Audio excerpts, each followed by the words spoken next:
வாழ்க வளமுடன் நண்பர்களே, வாழ்க வளமுடன் வாழ்த்துக்கள். அதாவது நண்பர்களே, ஒரு எங்கிட்ட சாதகம் பார்க்க வரக்கூடிய அனைவருமே சொல்லுவாங்க, கேட்பாங்க, ஐயா என்னையா எல்லாம் பெரிய பெரிய கோடீஸ்வரனாக இருக்கிறாங்க, கோடீஸ்வரன் போல போயிட்டுருக்கு, நான் எப்போயா கோடீஸ்வரனா கொஞ்சம் பார்த்து சொல்லையா அப்படிம்பாங்க. அவங்க சாதகத்தை வந்து கிண்டலுக்கு சொல்கிறாங்களோ வேணும்னு சொல்கிறாங்களோ இது தம்மா சொல்கிறாங்களோ எனக்கு தெரியாது. அந்த கேள்வி என்னன்னா, ஐயா நான் கோடீஸ்வரனா எப்போ ஆவேன், எனக்கு கொஞ்சம் தெளிவாக பார்த்து சொல்லுங்க ஐயா அப்படின்னு அவங்க கேட்பாங்க. நான் கோடீஸ்வரனா எப்போ ஆவேன், அவங்களுடைய கான்செப்ட். இல்லை நான் கூட நினைப்பேன், இவங்க என்ன தமாஸ் பேசுவாங்கன்றிருக்கு, இது இந்த மாதிரிலாம் கேள்வி கேட்குறாங்க அப்படின்ட்டு நான் நினைப்பேன். கடைசியில் பார்த்தா உண்மையாகவே கேட்பாங்க, ஐயா கொஞ்சம் சொல்லுங்கய்யா, நான் என்னங்க நானும் கஷ்டப்பட்டே இருக்கிறேன், ஒன்றும் முன்னேற்றத்துக்கு வர முடியாது, ஆள் வச்சு செஞ்சாலும் சரி, வரவுக்கு செலவுக்கு கரெக்டாக இருக்குது, சம்பளத்துக்கு போனப்போவும் அப்படி தான் இருக்குது, ஒன்றுமே பண்ண முடியல. எனக்கு இந்த நிறையா சாதகம் பார்க்கக்கூடிய அனைவரும் என்கிட்ட கேட்பாங்க, கோடீஸ்வரன் ஆக முடியுமா, நான் கோடீஸ்வரன் ஆக முடியுமா, 1 கோடி ரூபா 2 கோடி ரூபா ஒரு சொத்து சுக சேர்த்துறது, ஒரு சம்பாரித்து ரெடி பண்ண முடியுமா என்னால் அப்படின்னு அந்த கேள்வி தான் அவங்கள்ட்ட இருக்கும் மெயினாக. ஐயா நான் கோடீஸ்வரன் ஆவனா ஆக மாட்டான், அவனுடைய அந்த கான்செப்ட் தான் அவங்க இருப்பாங்க.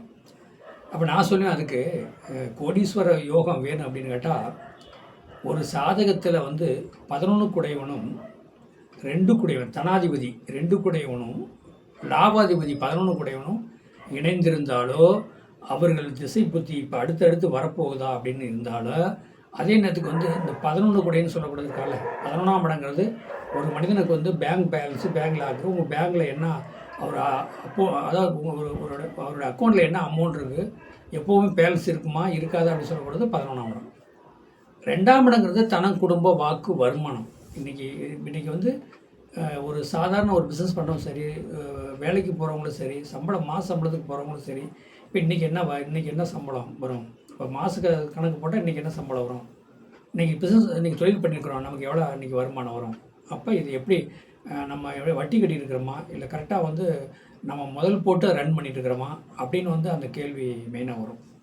அப்போ அந்த 2ஆம் இடத்து அதிபதியும் 11 குடைய அதிபதியும் அதாவது ஒன்றா சேர்ந்து இணைந்திருந்தாலே அந்த கோடீஸ்வரன் யோகம் வரும்.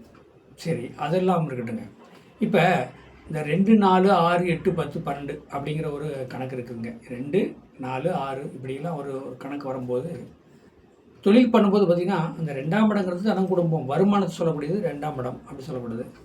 11ஆம் இடங்கிறது பேங்க் பேலன்ஸு சம்மந்தப்படுது. அந்த 11 குடையவனு சொல்லி 11 குடையவனும் 2 குடையவனும் ஒன்று சேர்ந்துருந்தாலோ, அந்த ஒன்று சேர்ந்து இருக்கிறத குரு பார்த்தாலோ சுக்கிரன் பார்த்தாலோ, அதை என்ன சொல்கிறது, கோடி நன்மை, கோடீஸ்வரனாக ஆகலாம். அதில் எந்த ஒரு மாற்றம் கிடையாது.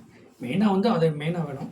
நானும் பாருங்களேன், வர்ற சாதத்தை நான் கவனிச்சிட்டே இருப்பேன். என்ன கவனிப்பேன், என்ன கணக்கு போடுவேன், இவர் பல கோடிக்கு சொந்தக்காரர் ஆவாரா, இவர் அடுத்து என்ன திசை புத்தி ஓடுது, இவர் கோடீஸ்வரன் ஆவாரா ஆக மாட்டாரா அப்படிங்கிறத நான் கணக்கு போட்டுட்டு சொல்லுவேன். ஆனால் முழுசாக அவங்ககிட்ட சொல்ல முடியாது. ஏன்னா மனசை சொல்லி ஏமாற்றக்கூடாதுங்க. அவங்களோட இன்றைக்கி என்ன சம்பளத்துக்கு போகணும், இன்றைக்கி என்ன அப்படிங்கிறது தான் வரும். அப்படிங்கும்போது நீங்கள் இன்னும் ஒரு 5 வருஷம் 10 வருஷம் 5 வருஷத்தில் நீங்கள் கோடீஸ்வரன் ஆக போகிறேன்னு சொன்னோம்னா, அவங்க அதே எண்ணத்துலேயே இருப்பாங்க. சொல்லிட்டாரு அப்படிம்பாங்க. நான் தானாக கண்டிப்பாக அவங்களுக்கு வரும். அது வராமலாம் என்னைக்கு போகாது. அதனால் வந்து எப்படின்னா, ஒரு மனிதனுக்கு வந்து அவன் கோடீஸ்வரன் யோகம் இருக்கா, அவன் சம்பாரித்து முன்னுக்கு வந்துடுவாரா அப்படின்னு கேட்டால், 2ஆம் இடம் தனாதிபதி அது 2 குடையவனும் 11 குடையவனும் கூடியிருந்தாலும், அந்த 11 குடையின் திசை வந்தாலோ 2 குடையின் திசை வந்தாலோ கண்டிப்பாக அவங்க கோடீஸ்வரன் யோகம் வரும்.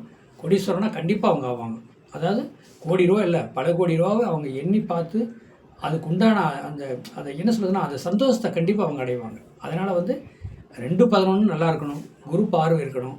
இதே நேரத்துக்கு வந்து தனஸ்தானமும் நல்லா இருந்தால் தான் நல்ல ஒரு அமைப்பு கொடுக்கும். வாழ்க வளமுடன். என்னிடம் சாதகம் பார்க்க அதாவது விருப்பம் இருந்தால் 95 14 77 10 74 இந்த நம்பருக்கு அழைங்கள். ஆன்லைன்லேயே பார்க்கலாம். ஒன்று வந்து நீங்கள் வந்து நேரடியாக பார்க்கணும்னு ஒன்றும் கிடையாது. நீங்கள் சாதத்தை வாட்ஸ்அப்பில் அனுப்பிச்சிட்டா, வாட்ஸ்அப்லேயே சாதம் வந்துட்டாலே நான் உடனே வாட்ஸ்அப்பில் ரெடி பண்ணிவிட்டு ஆன்லைன் உங்களுக்கு ஃபோன் பண்ணி உங்களுக்கு சாதகம் தெளிவாக சொல்லிடுவேன்.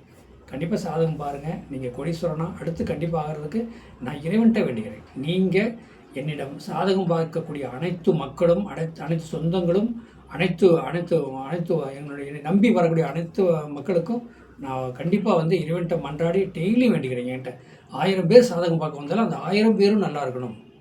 நான் இறைவன்கிட்ட மன்றாடி கேட்டுக்கிறேன். நீங்கள் என்கிட்ட சாதகம் பாருங்கள், உங்களுக்கு நல்லா இருக்கும், வாழ்க்கை செய்யுங்க. வாழ்க வளமுடன்.